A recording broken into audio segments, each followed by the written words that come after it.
বন্ধুরা, আমরা কিন্তু আমাদের লালির দুধ দোয়ানোর জন্য একদম প্রস্তুত।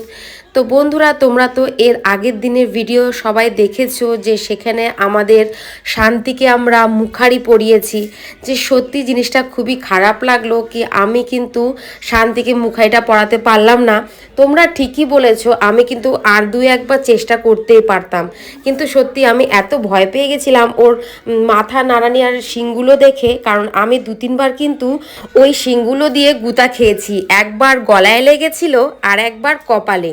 তাই জন্যই আরো ভীষণ ভয় পাই। ওর সামনে গেলেই ও মাথাটা শুধু নাড়াতে থাকে, যেন ওকে কি যে করছি।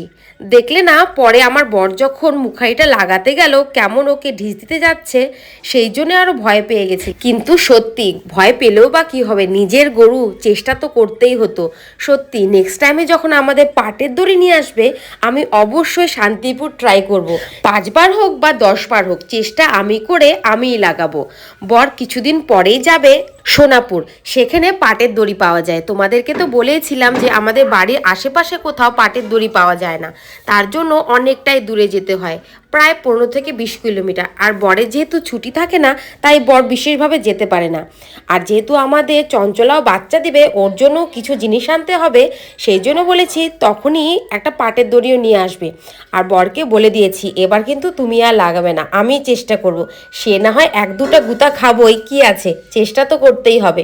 তোমরা বিশেষ করে যেহেতু আবদার করেছো, আমি সেই আবদারটা অবশ্যই রাখার চেষ্টা করব। আমাদের সুন্দরীও কিন্তু আস্তে আস্তে অনেকটাই বড় হয়ে গেল। ও এখন আস্তে আস্তে মাঠ জল আর দানা জলটাও বেশ পছন্দ করে, আর খাওয়াটাও তো দরকার। আর তোমরা তো দেখেইছো, একটা বাটে সম্পূর্ণ দুধই কিন্তু আমরা সুন্দরীর জন্য রেখে দিই, সেই জন্যও কিন্তু ও খুব তাড়াতাড়ি বড় হয়ে যাচ্ছে আর বেশ কিন্তু স্বাস্থ্যবান। আমরা চাই পরবর্তীকালে ও যখন গাভীন হবে, ওর মাঠ থেকে যেন ও একটু হলেও বেশি দুধ দেয়, সেটাই চেষ্টা করব।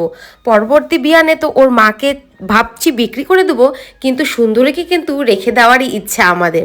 কারণ বোনের দেওয়া গরু, সেটা চিহ্ন তো অবশ্যই রেখে দেবই। সেই জন্যই আরও ওকে ভালো মতন খাওয়া দাওয়া দিই। আর একটু বড় হলে ওর জন্য একটা ছোট্ট গামলা নিয়ে আসবো, পরিমাণ মতন ওকেও খাওয়ারটা দিব, সে যা যাই হোক না কেন। তো যাই হোক, আমাদের শান্তিকে যে আমরা মুখারিটা পরিয়েছি, শান্তিকে কিন্তু দেখতে কিন্তু দারুণ লাগছে। তোমরাই বলো তো একবার কেমন লাগছিল শান্তিকে দেখতে, দারুণ না? আর ওর তো শরীরটা প্রচণ্ডই কালো, আর তো দুনিয়ার লোম, আর তার মধ্যে পরিয়েছি কমলা কালারের মুখারি, তার মধ্যে তো আরও ফুটে উঠেছে। দেখতে তো দারুণ লাগছিল, আমি তো দেখে দারুণ খুশি হয়েছি। আর নিজে হাতে পরাতে পারলে তো মনটা আরও ভালো লাগতো।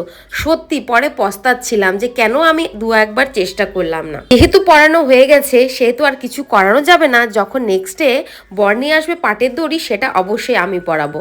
আর এখন কিন্তু আমাদের পুরো ধ্যানই আমাদের চঞ্চলার উপরে। চঞ্চলা কিছুদিন পরে বাচ্চা দিবে মোটামুটি, আর 1 সপ্তাহ পর থেকেই পুরো ওর উপর নজর রাখতে হবে। ও কিন্তু দিন দিন ওর কিন্তু ওলানটা নেমেই যাচ্ছে। আর আমি কিন্তু ওর বাচ্চা দেওয়াটা মিস করতে চাই না। আমার মামাদের বাড়িতেও একটা গরু বাচ্চা দিয়েছে 1 সপ্তাহ আগে, তো সেটা কিন্তু রাতেই দিয়েছে। সেই জন্যই যখনই গরুটাকে দেখবো একটু ছটপট বেশি করছে, ওলানটা একদম নামিয়ে দিয়েছে, তখন আর রাতে ঘুমানো যাবে না। যদি ঘুমিয়ে পড়ি তাহলে তোমাদের সাথে সেই ভিডিওটা কি করে শেয়ার করব। আর আমি যেহেতু দেখবো, তোমাদেরকে অবশ্যই দেখাবো। আমি জানি আমি যতটা এক্সাইটেড, তোমরা ঠিক ততটাই এক্সাইটেড। তো চলো বন্ধুরা, টাটা।